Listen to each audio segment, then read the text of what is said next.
আবারও বাঘের দর্শন পেল সুন্দরবনে বেড়াতে আসা পর্যটকরা। কথায় বলে, সাপের লেখা আর বাঘের দেখা মেলা ভাগ্যের ব্যাপার। কলকাতা থেকে আসা 8 জনের পর্যটকের দল, তারা সজনেখালি থেকে বৈধ পাস নিয়ে সুবল গাইনের বোর্ডে এবং বিক্রমাদিত্য মণ্ডলের দক্ষ গাইডে সুন্দরবনের সজনেখালি জঙ্গলে যাওয়ার পর সেখান থেকে ফেরার পথে বিশাল আকারের রয়্যাল বেঙ্গল টাইগার দেখতে পায় তারা। সাথে সাথে তা ক্যামেরা বন্দিও করেন। আর এমনই বিশাল আকারের রয়্যাল বেঙ্গল টাইগার দেখে তারা নিজেদেরকে ভাগ্যবান বলে মনে করছেন।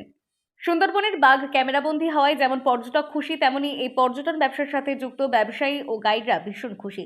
বিশেষ করে বারে বারে বাঘের দর্শন মেলায় পর্যটকদের ঢল যেমন নেমেছে সুন্দরবনে, তেমনি পর্যটন ব্যবসার সঙ্গে যুক্ত মানুষদের রুজি রোজগারও বাড়ছে। যদিও বেশ কয়েকদিন আগে সুন্দরবনের কৈখালিতে লোকালয়ে বাঘ ঢুকে যাওয়ায় আতঙ্কিত হয়েছিল এলাকার বাসিন্দারা, তবে সেই বাঘ বন দপ্তরের কর্মীরা খাঁচাবন্দি করে আবারও সুন্দরবনের জঙ্গলে ছেড়ে দেয়। যদিও সেই সময় বন দপ্তরের এক আধিকারিক বলেন, সুন্দরবনের বাঘের সংখ্যা আগের থেকে অনেকটাই বৃদ্ধি পেয়েছে, আর সে কারণে হয়তো বারবার সুন্দরবনে ঘুরতে আসা পর্যটকদের দেখা মিলেছে এই রয়্যাল বেঙ্গল টাইগারের।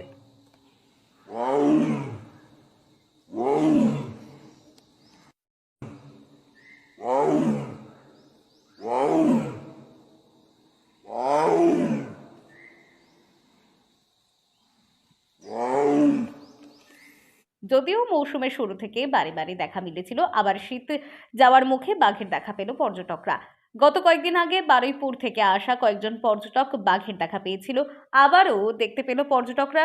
বেজায় খুশি এত কাছ থেকে সুন্দরবনের রাজাকে দেখতে পেয়ে। দক্ষিণ 24 পরগনা থেকে সুমন সাহার রিপোর্ট, লোকাল 18 বাংলা।